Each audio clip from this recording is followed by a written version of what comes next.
Welcome to ISE's Equity Index Weekly Outlook, a weekly outlook on ISE and other industry indexes, hosted by Patrick Seresna, a derivative market specialist and investment manager with extensive expertise in options and the broader derivative markets. ISE trades options on more than 15 proprietary sector indexes, as well as broad-based indexes and a variety of licensed benchmarks. ISE continually enhances its trading systems and develops new index options products to provide investors with the best marketplace and investment tools to trade smarter. Hello and welcome to the ISE Equity Index Outlook for November 28, 2011. This is Patrick Seresna. As always, we start off with a chart of the S&P 500 using that SPDR exchange trade fund symbol SPY. We had a substantial breakdown below the 121 level in the middle of last week, which really started a few days of accelerated selling on the downside. We've really come to an absolutely huge make it or break it moment for the broader markets.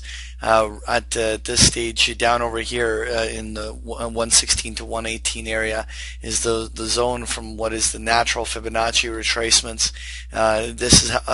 This point is being reached at the same time as we're seeing key highs on treasury bonds and key levels on the currencies. If we have a circumstance where we have a good solid reversal off this level come this week, it would certainly allow the opportunity for this to still develop as a wedge and subsequently have a bullish rally higher.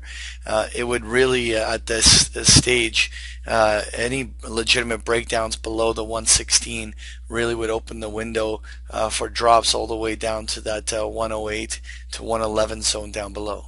Next year, we're going to take a look at the ISE US Regional Banks Index, which is symbol JLO, and more or less the regional banks have broken also that key pivot the same time as the S&P, and all the broader markets have done so the same.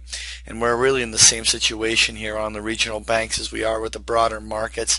If the S&P 500 really accelerates selling below 116 on the SPYs, then there's still room for regional banks to drop all the way back down to their previous lows around that 1650 area on the downside. In the same regard, any broader market rally that starts off of this existing level, we could already be seeing this $18 low being a key level for that reversal back up. At this stage, it's still not very clear as to whether the bulls will win this fight or not, but we're going to be watching this critical level right in here. Next year, I want to take a look at the ISE Syndex, which is symbol SIN. This is the index of all the casino, tobacco, and distiller companies.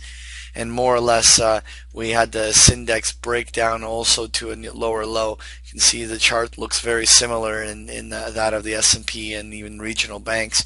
Ultimately, this breakdown move here is coming up to some substantial support along that to 113 to 115 area.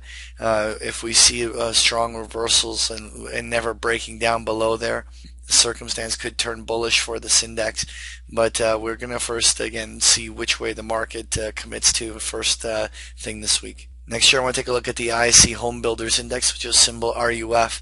And the home builders have actually done a pretty good job holding in here. Overall, even though there's a little bit of a topping formation at that 1730 with a subsequent little pullback here, so long as the bulls dig in and hold these support lines on the home builders here, we could see a low come in somewhere around these zones. The only circumstance where we're going to become more legitimately bearish on the home builders would be if we saw a substantial drop below the $6 level, which would be an indication of new deterioration.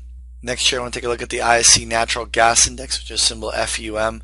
And the natural gas index has also been pulling back with all the broader markets. The scenario repeats itself over and over on each chart that you look at. At this stage, this is also a key level. We've now basically done a 50% retracement of that entire rally. We're going to want to see this week whether or not the bulls can dig in and hold support lines and reverse things up from these levels. If we don't see any strength come back in early this week, then we have to consider the possibility that these types of indices are still going to go for a double bottom retest of the October low. But at this stage, we're going to first give the bulls the benefit of the doubt and see whether they hold these support lines. Finally, I want to take a look at the ISE Mini FTSE 100 Index, which is symbol UKX. and the FTSE has been legitimately weaker than that of some of the other global indices. It is already testing its August and October lows, just literally 16 points away from that 500 level. At this stage, there will be some important support lines here that will hold, but certainly if the S&P gives any indication of breaking down this week, then we could see a scenario where the FTSE even drops to a lower low throughout the trading week. That was your ISE Equity Index Outlook. Thank you for joining me. Thank you for participating in this week's session. Please join us again next week. For more information about Patrick Ceresna and to sign up for free index options trade alerts, visit www.optionsource.net. To learn more about ISE index options, visit us at www.ise.com/indexoptions.